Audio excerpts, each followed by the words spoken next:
Flow, flow, flow. Kami natin ngayon na. Isa hindi pa. Okay lang yan. So, for posterity purposes, magre-record din tayo para lang makita din ng... So, nandun yung... Hello. Oh. So, for today, medyo we will be doing hands-on approach on how to do OpenFOAM para ma-appreciate natin to. So, OpenFOAM is mainly divided into three. You have the preprocessor, you have the solvers, and you have the post-processor. So, just like what I've told you, I reminded you sa announcement before we start yung class, you need to install three applications. Una ay yung Blender, that's for your modeler, pang-model ng iyong building, just like shown here. Then, you also have yung solver, which kailangan mo i-install yung OpenFOAM through the installation of a Linux na subsystem. Pero kung hindi naman na-install, okay lang. We can have time to troubleshoot that. Then you also have yung post-processor, which is yung ParaView. So yung ParaView is ito. Although meron din na ini-install na built-in version si OpenFOAM, once you install yung OpenFOAM, may kasama siya na ParaView 5.6. I would like, siguro preferably, mas maganda kung 5.12 yung i-install natin. Kasi you later down the road, kapag nagpo-post process kayo, mas ma-appreciate nyo yung later na version kaysa yung built-in na version. So, everything starts with modeling your structure like this sa Blender.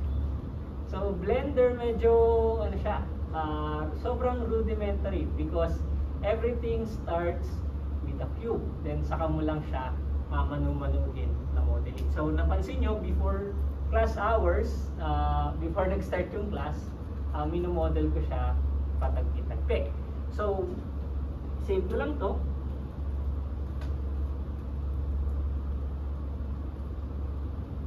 Okay, lagay ko lang muna dyan.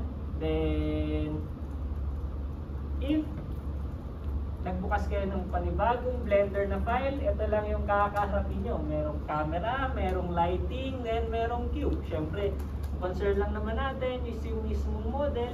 So, tatanggalin natin tong camera at saka lights. Although si Blender din kasi yung ginagamit ng mga animators when they animate something. So, yung camera na yon magbibigay sa'yo ng perspective, then pwede nilang laruin yung virtual camera. And eventually, para ka nag-animate sa bandang. So, pwede mong i-program din yung motion dito. Pero ang target lang natin for Blender is yung pag-model ng building. So, natatandaan pa ba natin yung ginawa natin from the TPU? So, ito rin dapat yung building na targeted na i-model. So, this is sample roof type C na may breadth width to depth breadth to width na ratio na 1:4. So sabi 8 meters long daw ay height, 16 meters long, then 24 meters. Tapos yung roof angle niya is 26.67. So from cube, i-convert natin to that. So since gable na siya, we need to divide, parang duplicate. So you simply copy, then you paste, then you set the scale. So meron kang scale dito sa baba. So etong cube na to is 2 by 2 by 2 meters. And by saying na 1, 1, 1, so kung gusto kong gawin, for example, na height is 8 meters, yung scale along Z ko, isi-set ko to be equal to 4. Kasi this is already 2 meters. So by scaling it by 4, magiging 8 meters na siya. Yan siya. And to do yung translation, gagawin ko lang, Isiangat ko to, since ito ay 4 meters, below the z-axis, iangat ko ngayon yung center by 4 meters para sakto yung bottom face ay nasa ground. Like that. So meron akong 4 meters. And dalawang palang cube yung ginawa ko, mamaya na yan. Ayan, meron pa ng isang cube. And itong cube na to ay 8 meters height. Pero kailangan pa natin baguhin yung aspect. So, meron kang 16 meters na width, tapos 24 meters na length. So, 16 meters would translate to scaling it by 8. Like that. So, na-scale mo na to. This is already 16 meters. Then 24 daw. So, kailangan mo scale by 12 para maging 24 meters. So, you have a cube na 8 by 16 by 24. Pero kung hindi to gable, masaya, na tayo, okay na tayo. Ito ng building na lang to, yung simulate natin. Parang, kaya swerte din yung mga nakakuha ng mga flat roof na system. So, yung hard part dito is paano mo i-implement yung gable. So dito papasok yung modeling skills na kailangan natin i-hone over time. So you duplicate yung cube, then sabihin natin na this is yung left face and yung kabila yung right face. Gagawin ko ngayon, instead na 8 meters yung scaling ng isa, gagawin ko 4 meters. 4 meters din yung isa. Then ita-translate ko ngayon yung center ng left by negative 4 meters para mausog siya to that. Then yung right, ita-translate ko by 4 meters like that. And meron na ako dalawang magkahimalay. Next thing to do is to meddle with the vertices. So para mapakialaman mo yung vertices ng cube na to, ay ng rectangular prism na to, we need to go to modeling. So sinelect ko yung right here. Then meron kang mga buttons dito. You need to check yung transparent na part para maseselect mo din yung nasa likod. So as is na 8 meters yung apex nito. Ito, ibababa natin depende sa root pitch.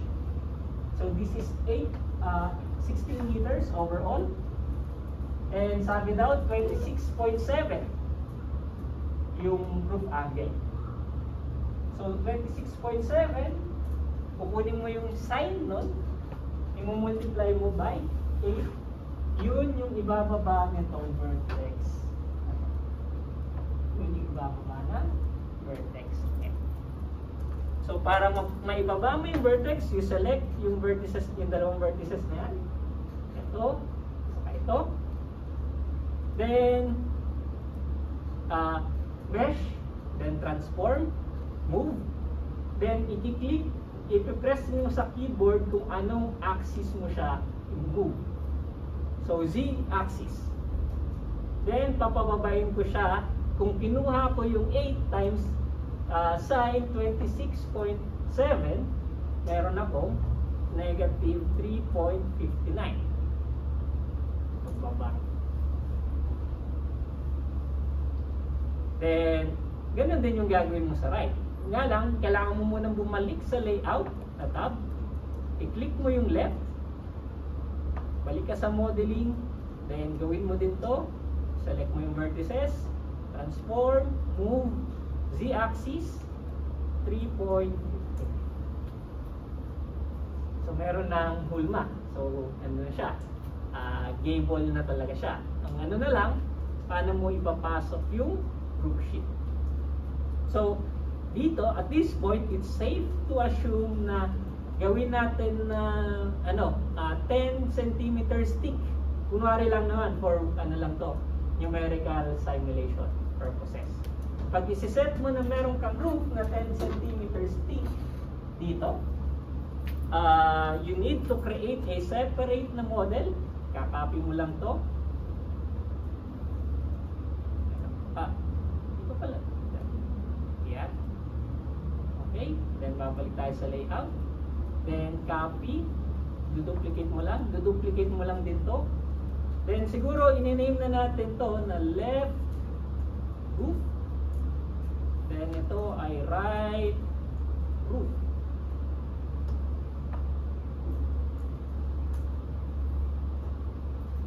So sa left na roof, for both ng roof, papaangatin ko ng 10 centimeters.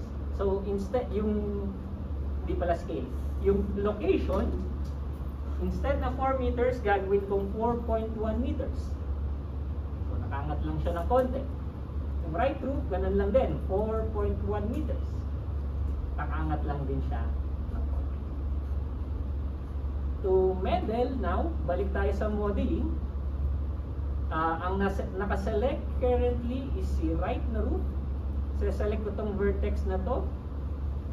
Then gagawin ko is papangatin ko to. So ita-transform ko ulit, i-move ko to the positive z-axis by 8 minus 3.59, 4.41. Tapos ito naman papangatin ko ng 8 meters. Oops, z-axis pala, 8 meters. So ayan na yung roof mo, naka-model na siya. Although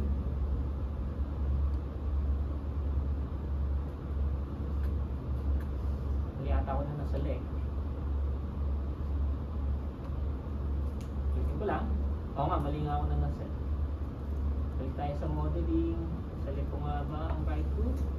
Then click ko na lang yung vertex. Pangatin ko, move. Tapos z-axis 4.40.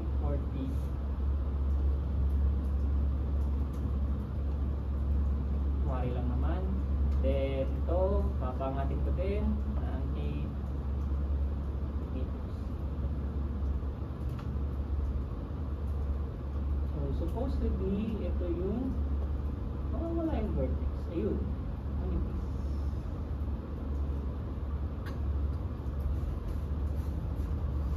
Ito yung roof natin.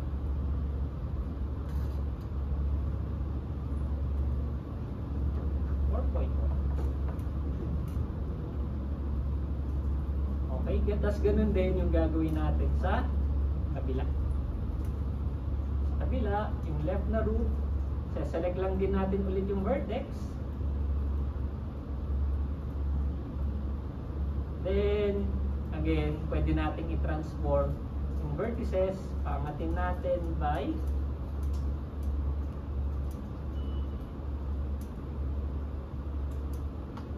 that, then by that. C plus 8 meters. That.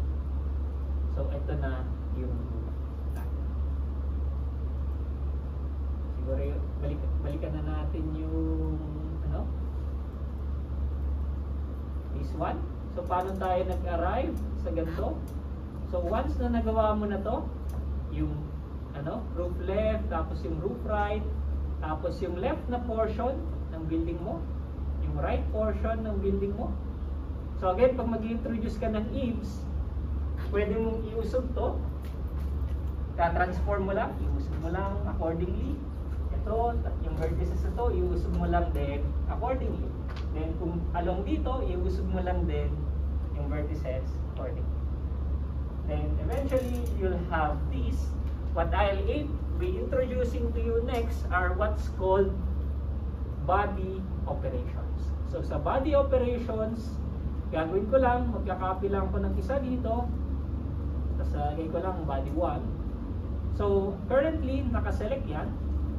If you check yung wrench na icon, meron kang add modifiers dyan, isa-select mo yung boolean.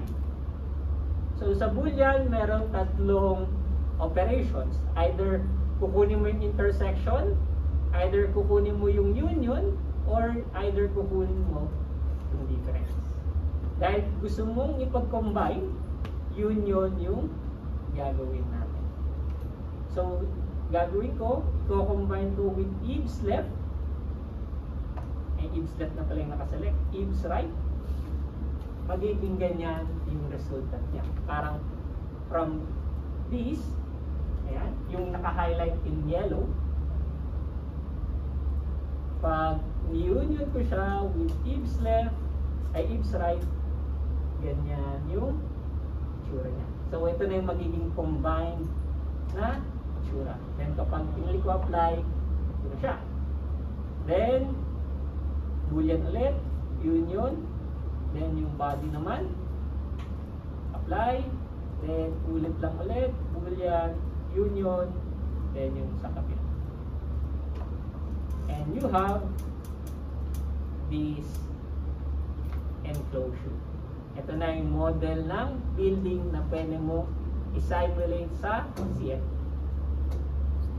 And isi-save nyo itong Blender na file na to because what we will be doing next is we introduce rotation. Rather than rotating yung ano mo, at parang gusto mo na yung i-simulate yung wind from here, along the y-axis, tapos meron ding oblique.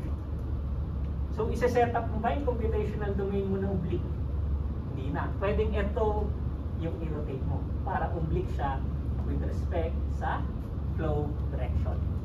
Ang sinasabi ko palagi na convention when I teach OpenFOAM is to the positive y-axis yung direction ng flow. So currently, ito yung saan nga ito nagpa-fall? Sa CE151? Perpendicular to the ridge. And kung gusto kong gawing parallel to the ridge, yung wind direction, mag-introduce ako ng rotation along the z-axis, lalagay ko lang 90 degrees. And ganyan. Kung oblique na angle, 45 degrees. Ganyan. Sa TPU, ilan yung ano?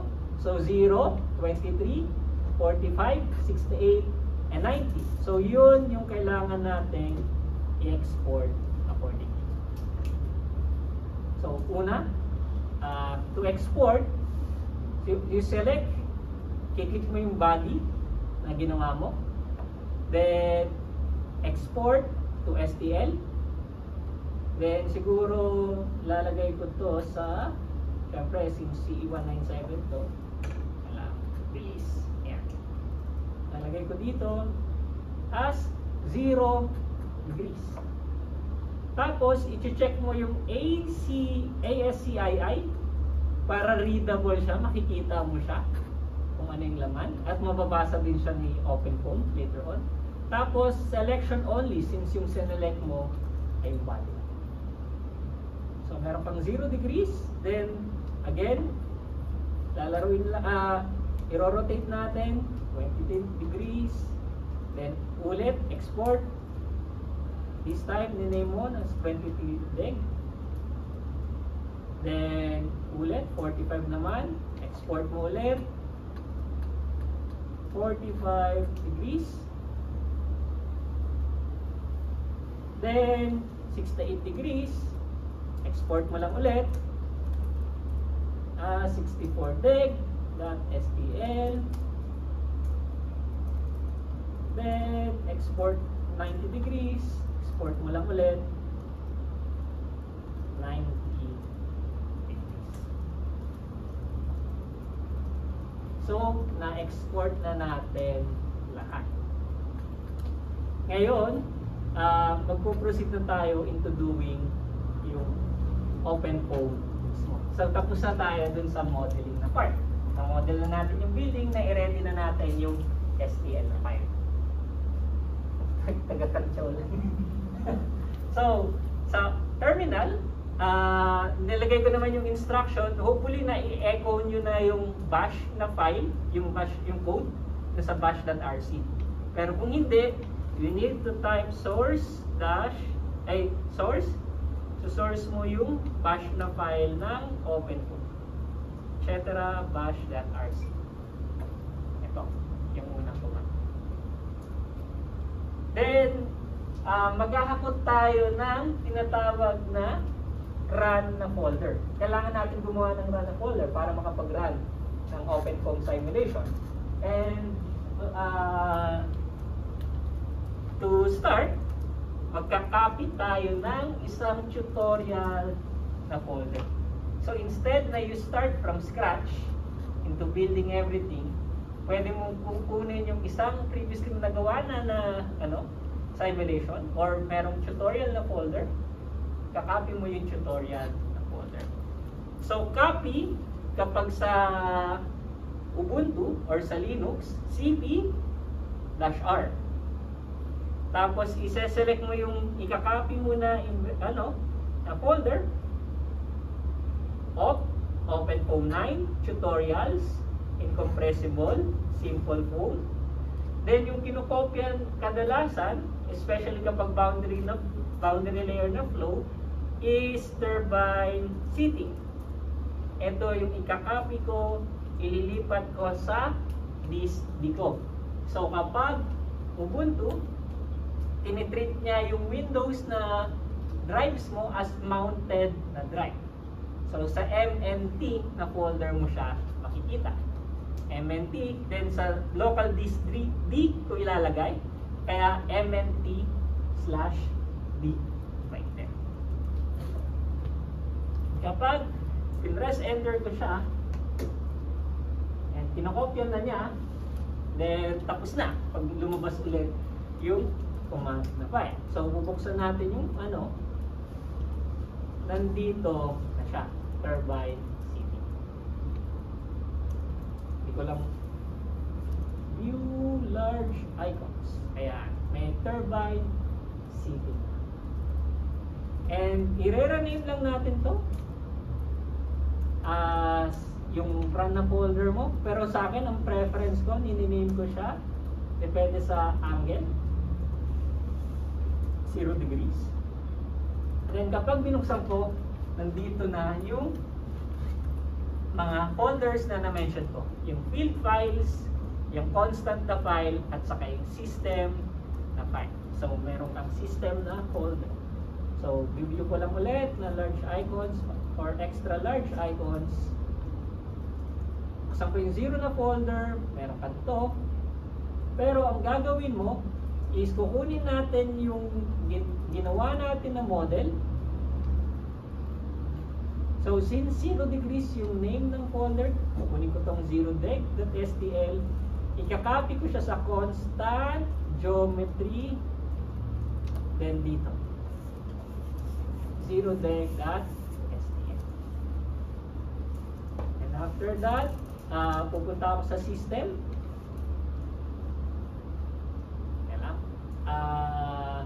Then dapat meron din pala na surface feature na file. So may kukunin lang ako na extra.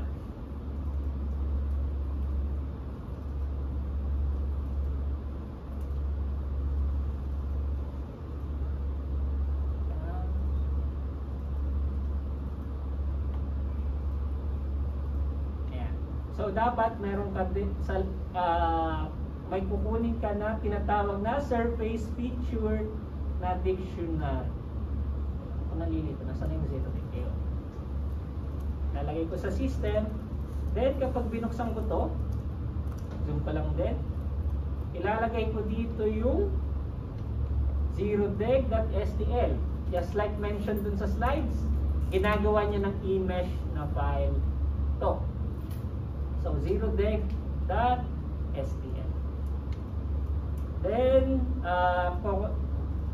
ano rin ako sa control dictionary. Ito yung controls ng simulation mo.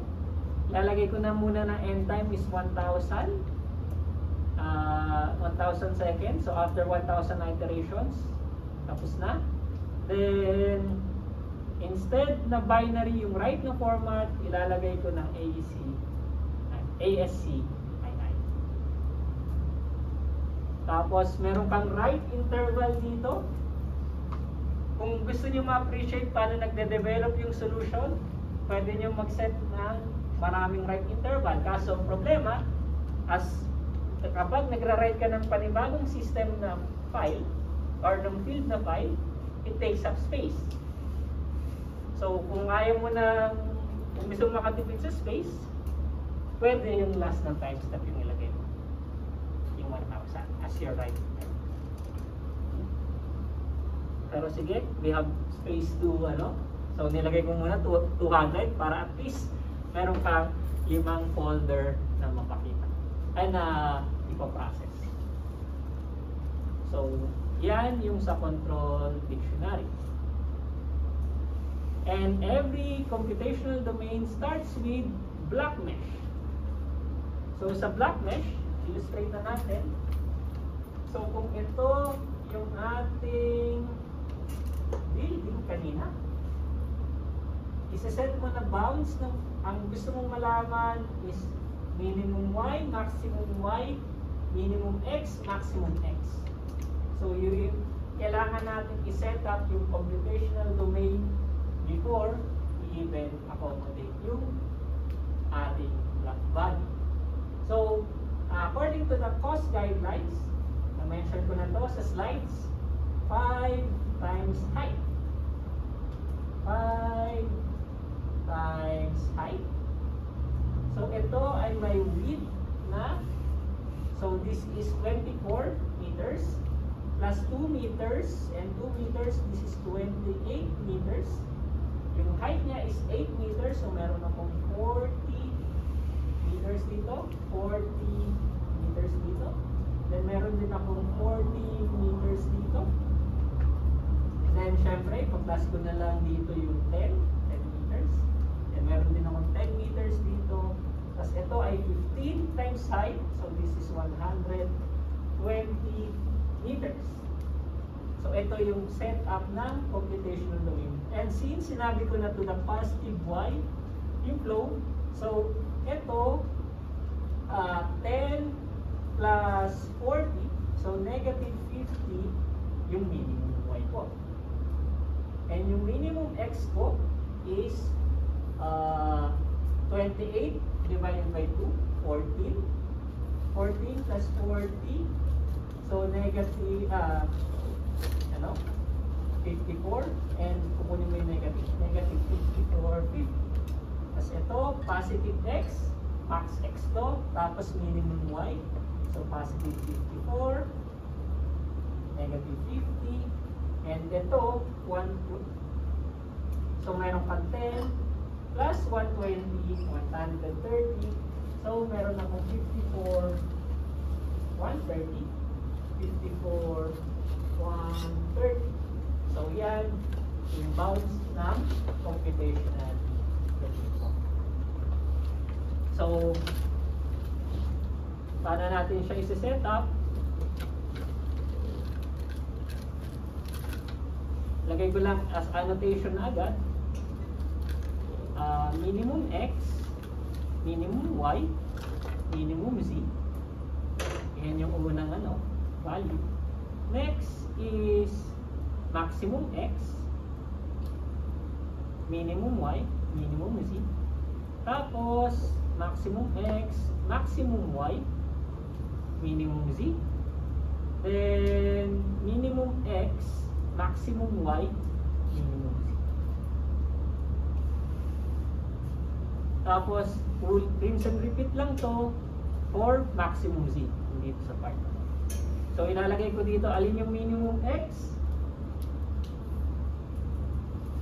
54, tama ba? 50,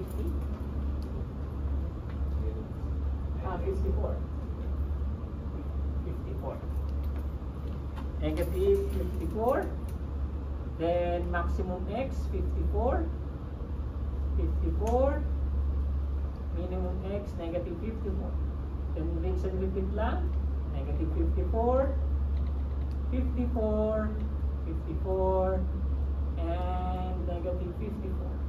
Ito naman, minimum y, negative 50. Then, minimum y ulit, negative 50. Maximum y is 130. 130. Then ulit lang din, negative 50, negative 50, 130, and 130. And syempre, yung minimum z natin is 0, 0, 0, 0. Yung maximum z is yung current na height, 8 meters plus 5 times height. So, 48 meters. 48, 48, 48, 48. So, currently, ito yung vertices.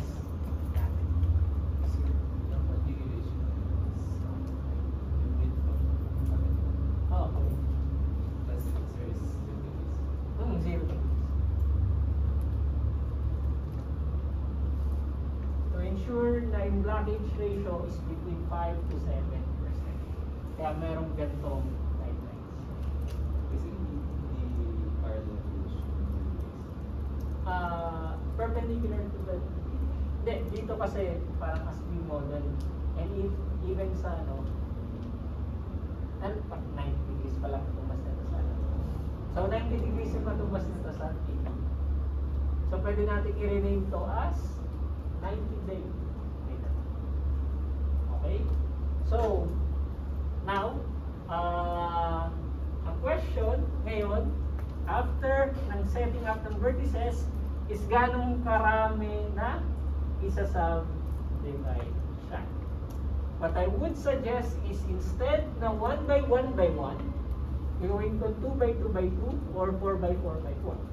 Imagine nyo, if along X, meron akong total na length na 108 meters, tas along Y, meron akong 180 meters, tas along Z, meron akong 48. Pag multiply ko itong tatlo, 108 times 180 times 48, ilan siya? 500,000 na cells agad siya. So magkakabagan sa memory. Wala pa ito. Pag dumagdag to, expect nyo magiging times 4. So to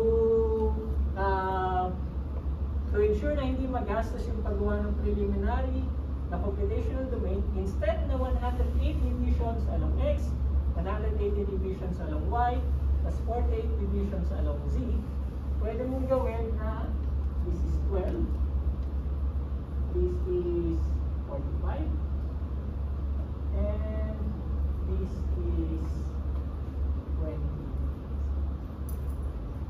So, 4 meters by 4 meters by 4 meters. Yun yung isa-set natin na level 0 na size. So, sa hex ngayon, ano nga yung nilagay ko? Sagutin na ako. So, 27, 45, 27, 45.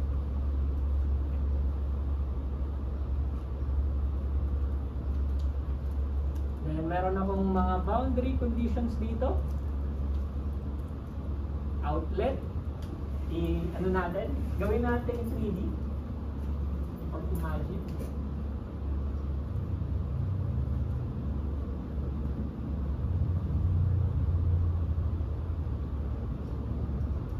So, yung una kong sinet is minimum X, minimum Y.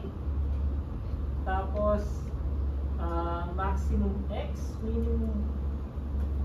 minimum Y. So, ito yung to the positive Y na axis. 2, 3. Tapos, 4, 5, 6, 7. Yan yung pagkakaset ko ng vertices. So, para ma-set na yung inlet boundary condition, so dito kasi nung gagaling to the positive Y, 0, 1, 5, 4. Yun yung ilalagay ko na inlet. So, inlet, lalagay ko type patch, tapos 0,154. Tanggalin muna natin to. Then, copy natin. Outlet.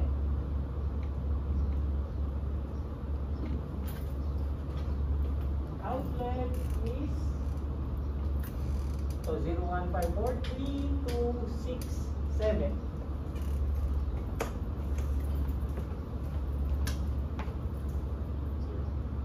Matter po ba yung order of vertices? Mm. Yes. So, kailangan rotating counterclockwise. Tapos, meron kang ground na 0, 1, 2, 3. So, nininame ko ito palagi as yung lower, quote and quote, lower na wall.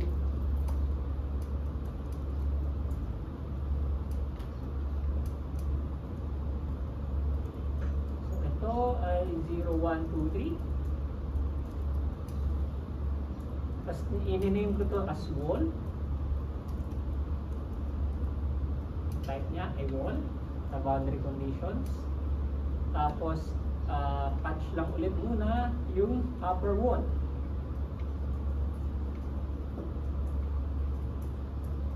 Na 4, 5, 6, 7. Upper wall. So, then, nilalagay ko kadalasan yung side na walls as front and back. Ngayon, medyo tricky na siya. Front and back. So, dito, 3047. At saka, 2156. 3047. Saka 2156.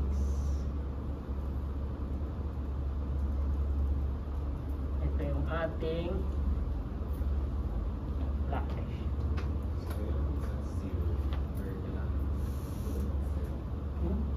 Pwede naman na ano, kahit sabihin mo ng 0470.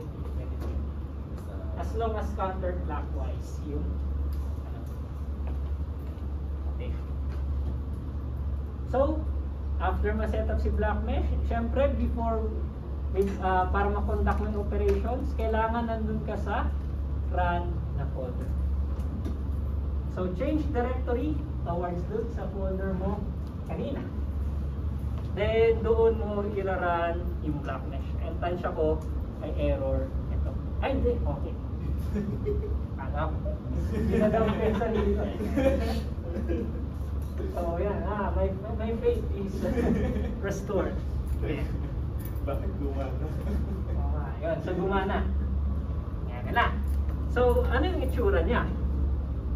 So, para ma-access natin, para po, built-in, touch, gagawin niya is gagawa niya ng home na file, and yun yung bubuksan ko sa para view.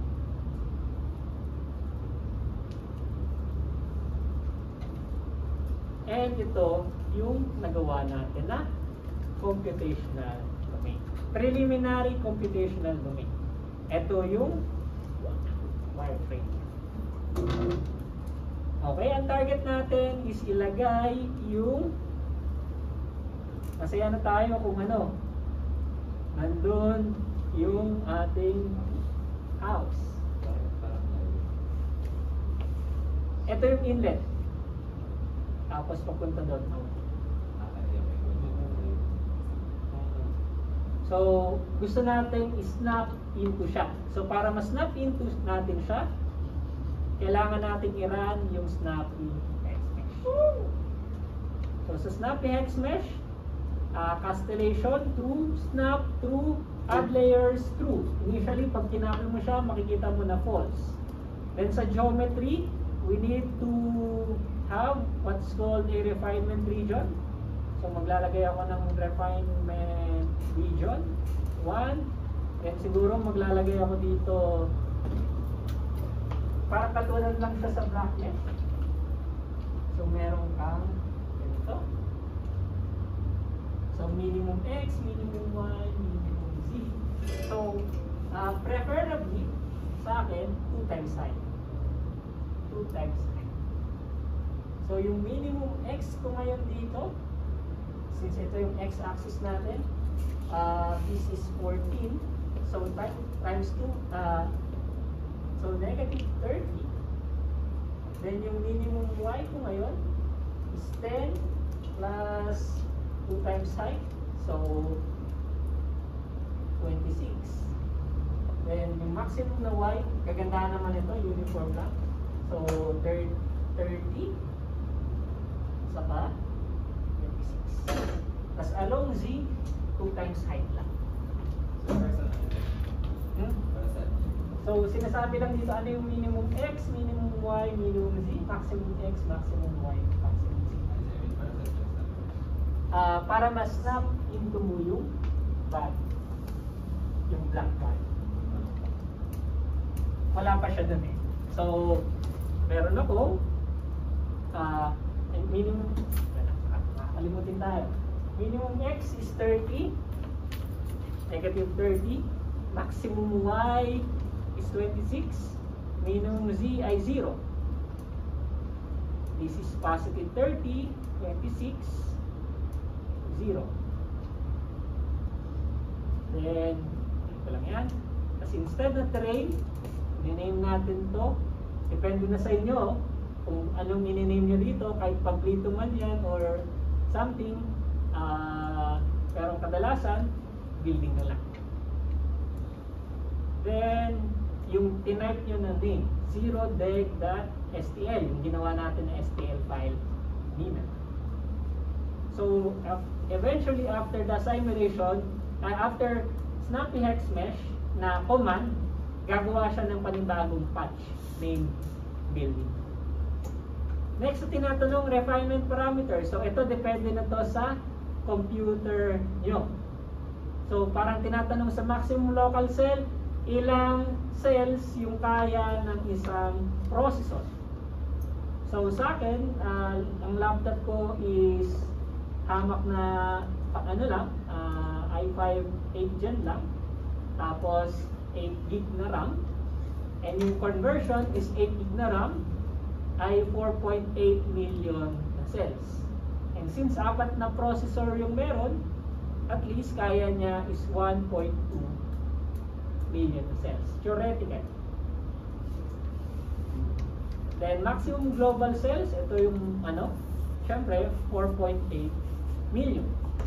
Yan lang yung kaya. Ililimit mo na hanggang dyan lang yung magagawa.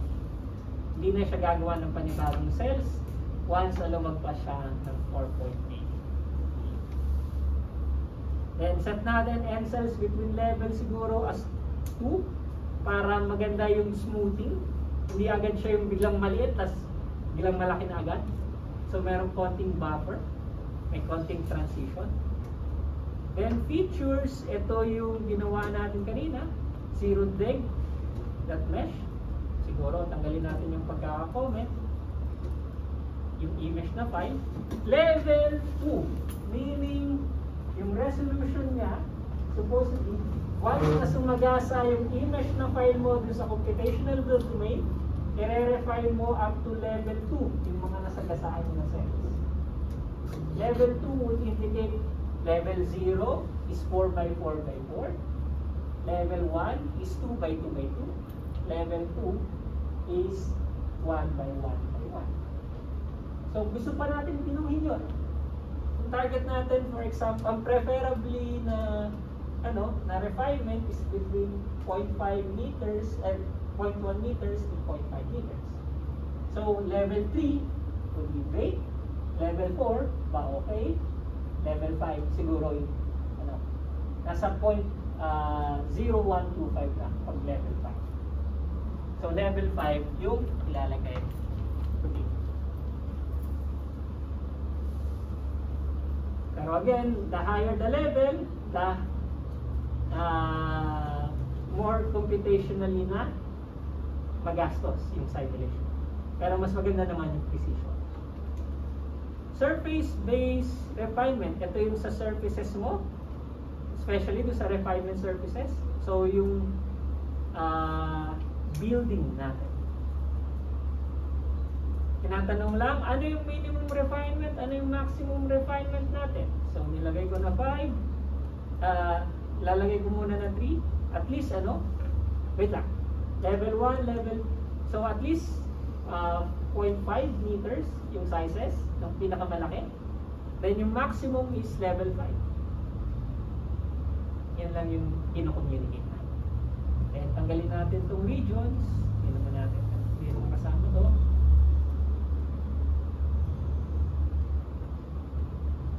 Then okay. Ito lang actually yung kino-communicate natin. Refinement regions. Ito yung refinement region 1 natin.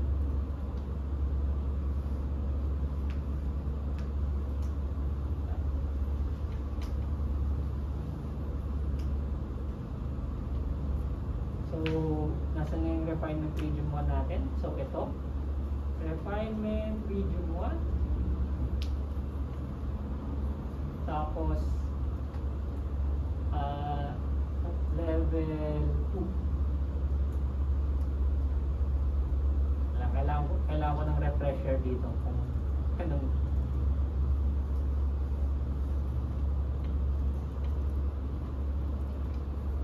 baka mali kasi ako ng syntax.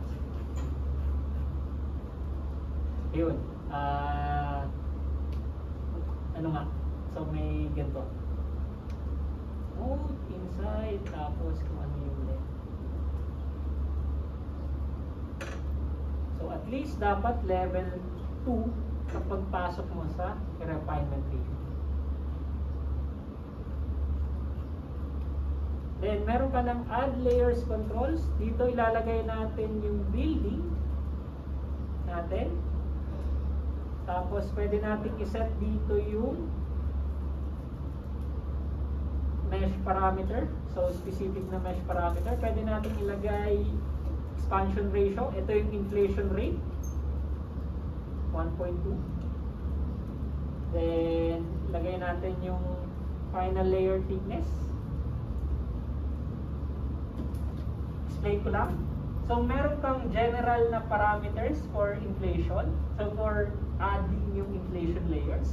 Pero kapag ganito mo sinet, ibig sabihin this is patch specific. Na this applies to building. Tapos yung other na sinite mo na layers, yung global na parameters yung ilalagay. So nililista natin lahat ng pwede. Nasaan na yung minimum thickness? So kukunin ko din yung minimum thickness. So minimum thickness at least 1 millimeter.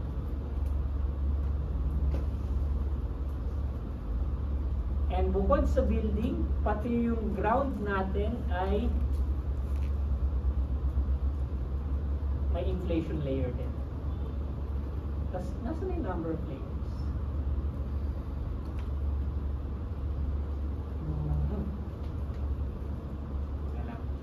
Kunin na natin dito. Ayan. And surface layers. Ito yung number ng surface layers sa bawat isa. So, sa building, at least mga 15 na surface layers sa lower wall. Kahit konti lang to. Kasi hindi naman ito yung focus natin. So, 4.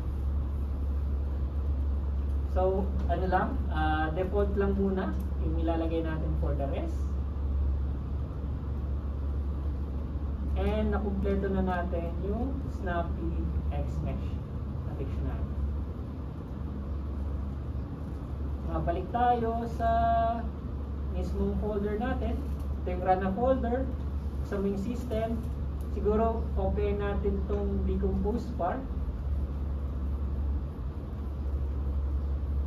Tinatanong lang nito is kung ipa-parallel processing mo, ilang domains mo siya isa-subdivide, then kung anong method na subdivision yung gagawin mo. Sa akin, ang preference ko is Sketch. Kapag Sketch kasi, ginagawa niya is bawat partition equal number of cells, Then at the same time, yung communication between the partition would have the same number of phases. Para habang nagsasimulate, okay na, preferably sabay-sabay matatapos yung pag-solve. While at the same time, kung kailangan ng communication between processors, equal yung transfer speed between them. Yung sa threads, communication to threads. So, sinet ko na 4. Then, siguro, tatanggalin ko yung urig kasi dapat decompose per dictionary lang siya. Just like that. And review natin, extra large icons. After that, mabalik tayo dito. Decompose part. And before pala, siguro kailangan nating i-neutralize muna tong 0 na folder. Lagyan natin ng .org para hindi siya napapakilaman. So, decompose part, i-decompose lang niya. So, meron ka ng 4 na partition. And to run using parallel processing, MPI run, number of processors, 4, snappy hex mesh. Then target mo is i-overwrite yung original na mesh. Then parallel. And saan nga yung ano? Could not open. Ha?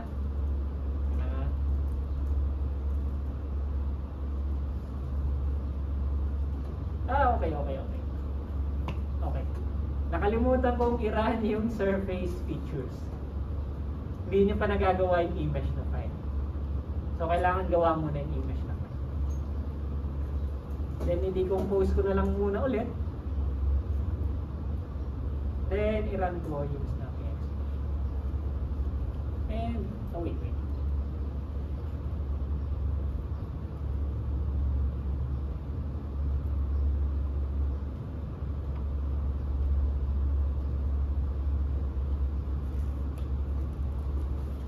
So,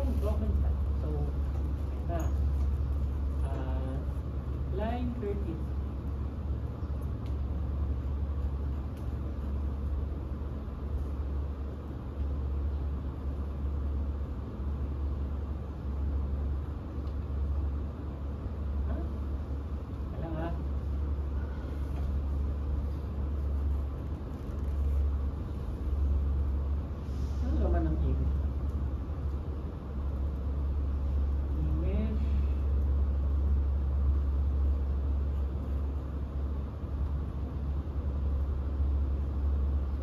Image naman.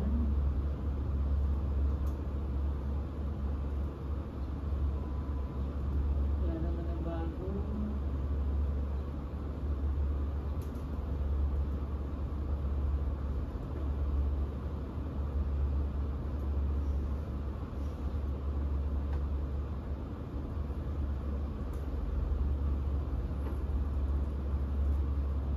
Ano ang problema?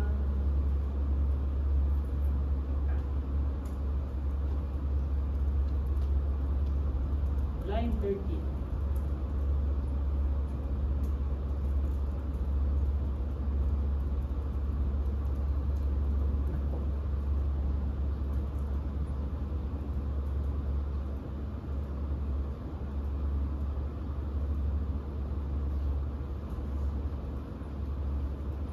Ba't ayaw bigla?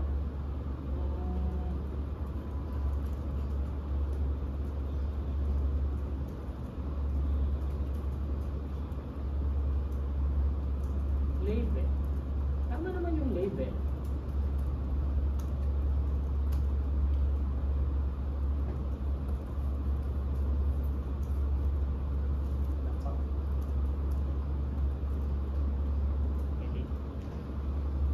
Lilipat tayo. Para lang makapag-continue, lipat lang natin. So, hindi pala pwede. Zero drag and bakit ayaw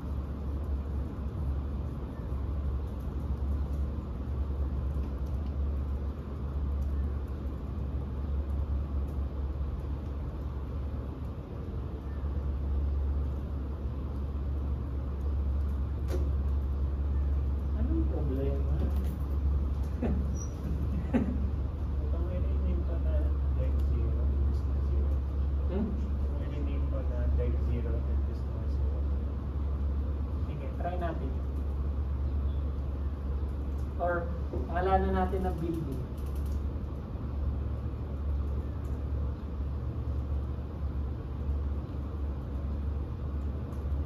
Then, kita natin itong building.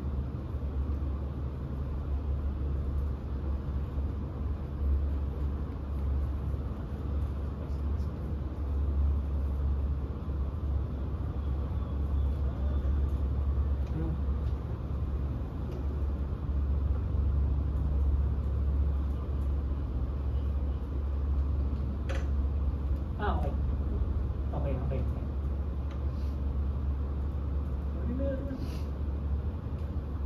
System, kailangan ko palang i-edit to. Building.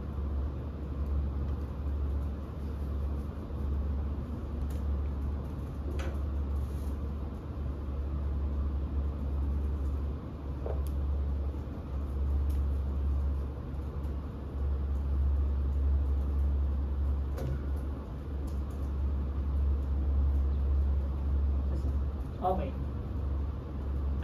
Okay. Sorry. Last. So, syntax error yung sa una. Yung second is nakalimutan kong iset yung location in mesh.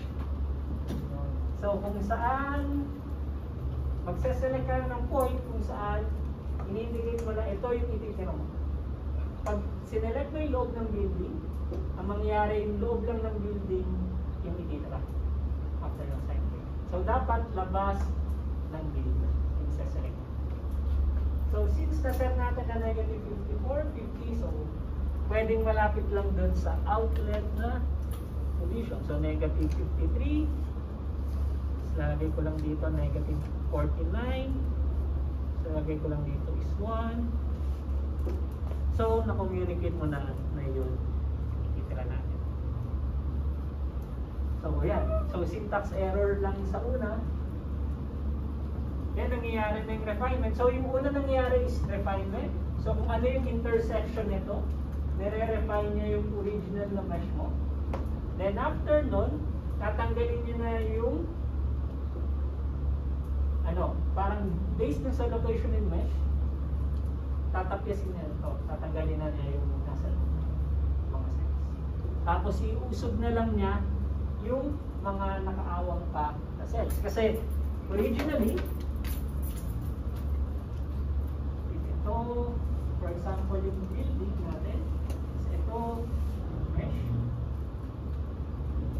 So, ang ginagawa ni surface refinement, the feature edge refinement, is kung ano yung nag-intersect na part, ito.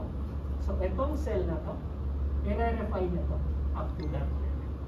So, merong refinement na nangyayari. So, level 5, tapos, syempre, nilagay ko na end-cell speeding level, so, gradually, babalik siya sa original configuration. Then after yung refinement, so may refinement din dito, may refinement din siya, tatanggalin niya mga nasa. So, ito nag-intersect lang.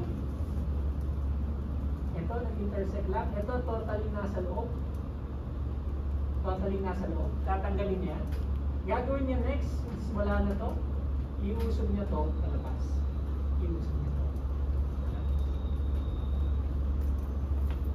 So, meron pa ng nasulat na nagawa na mesh. So, lalagay ko dito ay reconstruct bar mesh / code stack.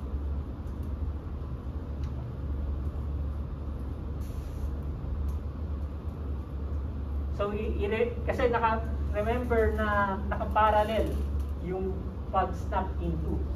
So, naka-partition pa yan. Kailangan mong buuin ulit. So, ito yung ginagawa ng reconstruct bar mesh.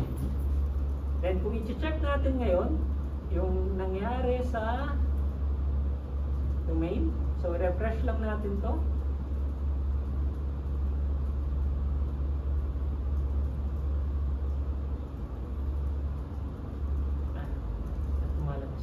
Delete. And i-open lang natin yung kanina.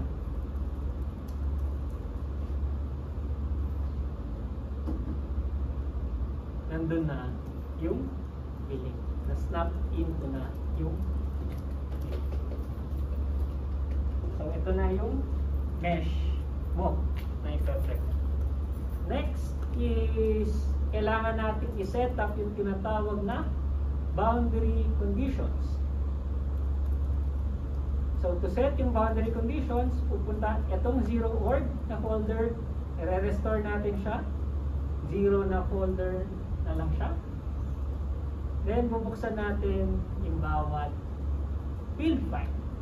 So una yung epsilon, kailangan lang natin i-check.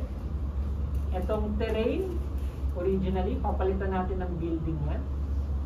Outlet as is lang. Inlet, yung ground, magiging lower wall. Tapos yung upper na wall, and i-edit mo lang. Dapat nandun lahat ng patches natin kanina. So yung terrain, yan yung mga building, lower wall, then yung turbulent viscosity, ganun lang din. Building, lower wall,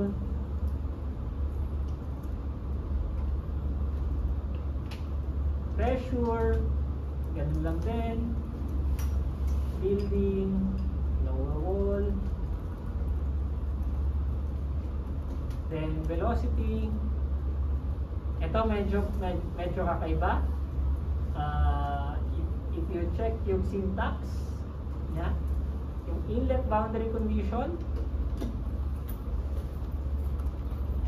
tapos meron kang outlet boundary condition. So sa inlet boundary condition, meron kang folder na include .abl conditions. Yun yung i-check natin dito. So yung include ABL conditions. Nandito yung parameters ng boundary layer na flow natin. So tinutukoy lang ano yung reference velocity natin. So pwede mong ilagay dito yung inano nila sa wind tunnel. So kung babasahin natin yung documentation yung sa wind tunnel, ano yung wind speed at height 10 meters, like that.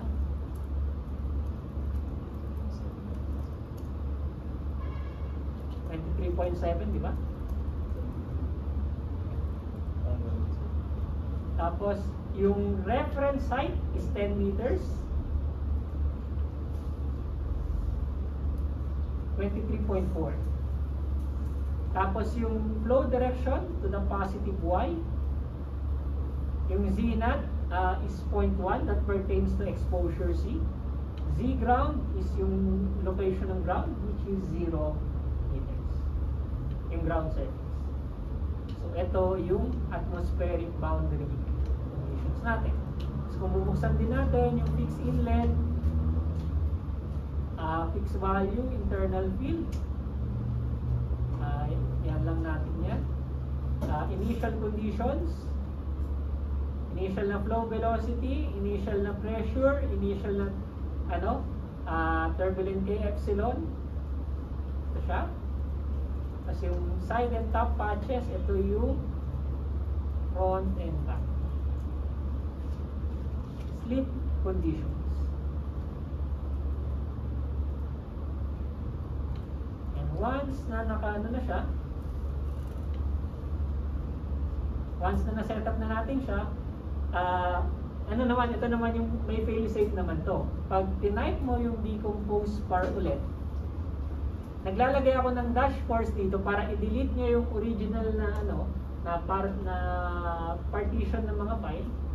Kasi magpa-partition siya ulit eh. So, buksan natin yung folder, meron kang processor 1, processor 2, processor 3. So, pwede mo naman na i-delete to. Tapos i-rerun na lang yung decompose par. Or i-type yung course para siya na yung mag-delete for you. Tapos gagawin niya ulit yung mga partition na folder. Tapos ang gagawin niya is mesh muna, ipaparating niya ulit. Pero kapag may mali ka sa sa na-set na field files, mag-e-error na ganito. Cannot find patch field entry for upper wall. So yun yung nakalimutan ko na ilagay sa include then yung side and top patches. So front and back lang yung nilagay ko rito. So, sabi daw, hindi ko na-detect si upper wall sa lahat ng field files, kaya nag-error.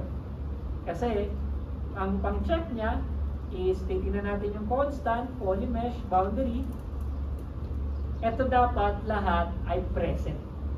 Si inlet, si outlet, si lower wall, si upper wall, si front and back, si building. Dapat present lahat yan. So, kapag pag-present na yan, wala na dapat issue sa pag-decompose. And may error pa rin. Sabi, cannot find patch field entry for lower wall. So, pwede nating balikan. So, nata-troubleshoot naman natin in this manner. Bubuksan mo ulit yung zero na folder. Sabi kay U na velocity. Since nilagay ko na ground pa rin to, at ilalagay, sabi niya, dapat lower wall na. Kasi ito dapat building. Kalimutan kong i-end. Then type ko lang ulit. Rerun. So ganun yung nito, troubleshooting.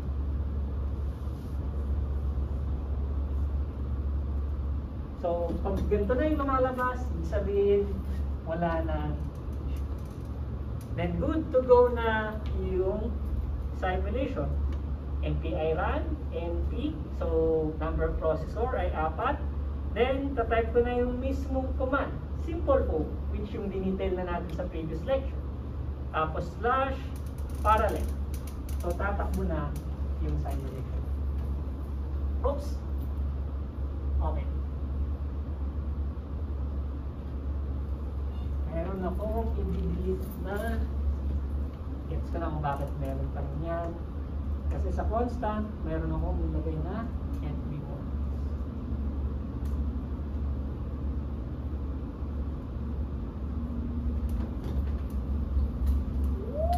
So yan yung simulation. So initially, again, based dun sa naituro ko, sinosolve niya, parang meron kang velocity corrector. Ay, may sinosolve ka ng pressure gradient. Then, correct mo yung pressure gradient based sa continuity equations. Then, ipe-predict niya ngayon yung panibagong velocity. Then, magra-run.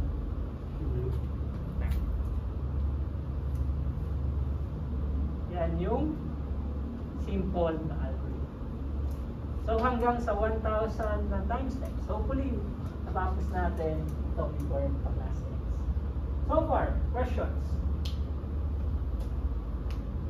So step by step.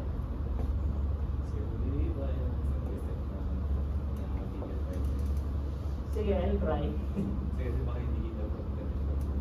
Sige, sige.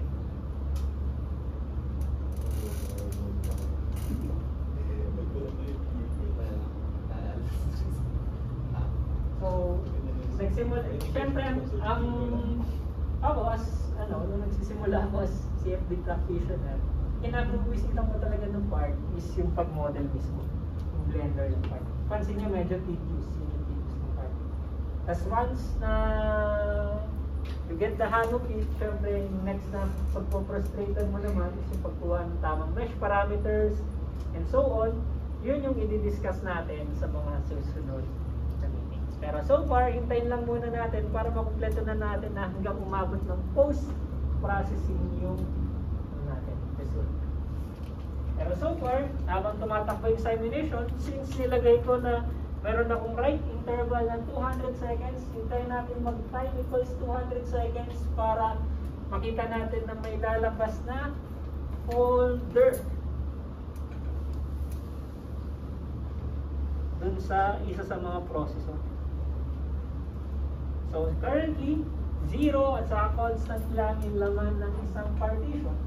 158, 159, so 40 seconds left before tayo may lalabas. And again, kung malalaki yung kailangan natin i-simulate, you could use yung HPC mechanic. Pero, kamusta na yung HPC? Okay na? Yan, parang ito yung ina-expect ko na ganyan kabilis. So, 194, 195, 196, 197, and yun, lumabas yung 200. So, yun yung right interval. Okay? So, sa akin, dahil impatient tayo, bukas tayo ng panibagong window. Then, source, open home. Then, after tumakbo yung simulation, pwede mo nang i-reconstruct yung field. So, reconstruct part. Type mo lang yan.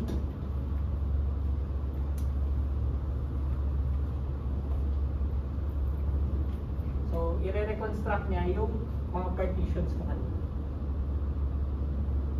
Pero dahil hindi pa tapos, ang makukuha lang niya is yung t is equals to 200. After that, pwede na natin siyang i-reload kay ParaView. So, yung .foam na file, apply.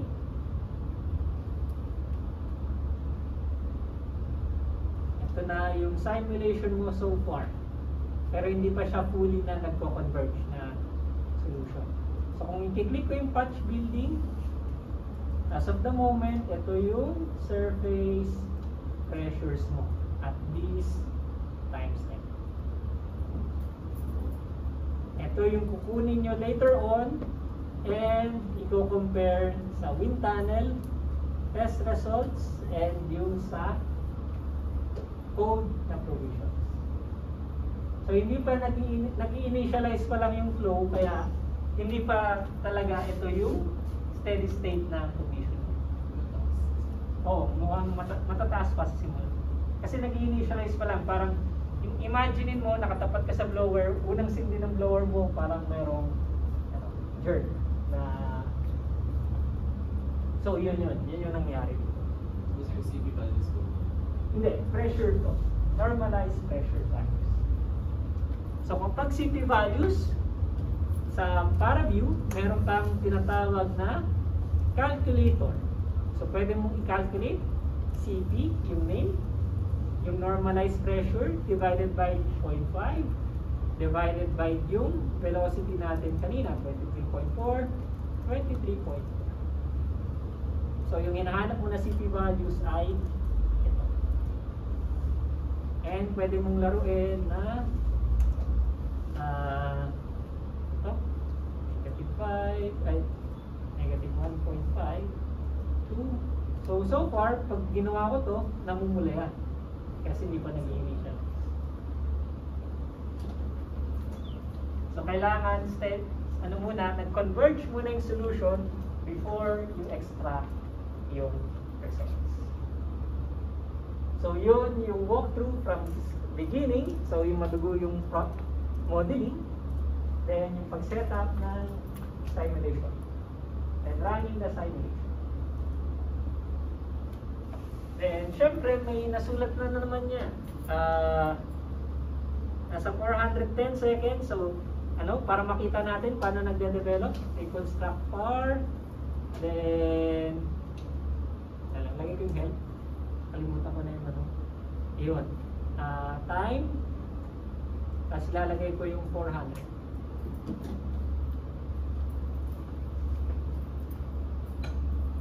So, may nasulat na 400. Tingnan natin paano nag-develop na. From yung 200 kanina, yung 400. 400 seconds. Bilis. Sulat lang. So, nakita. May knot dito.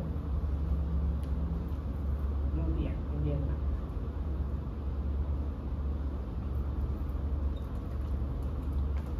And, hindi natin balikan to. And, i-reload yung files.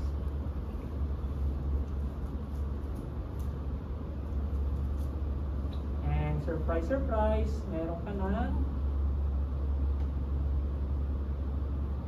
i-normalize ko lang muna.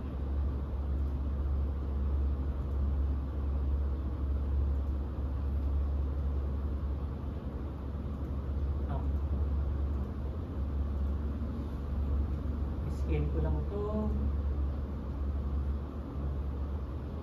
So, ganyan siya. Yung 200 kanina. Ganyan. 400. Ganito. So, nagde-develop siya over time as it approaches yung convergence. Okay tayo doon?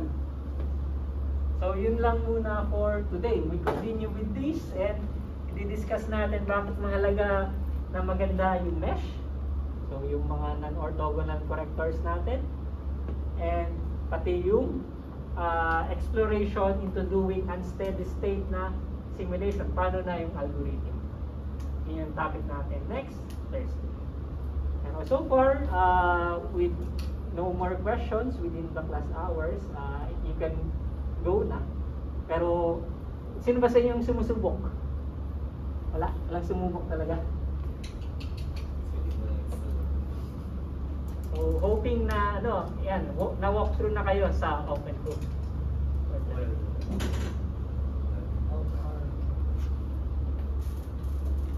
Okay, so tingnan na, mga, kung mag-stay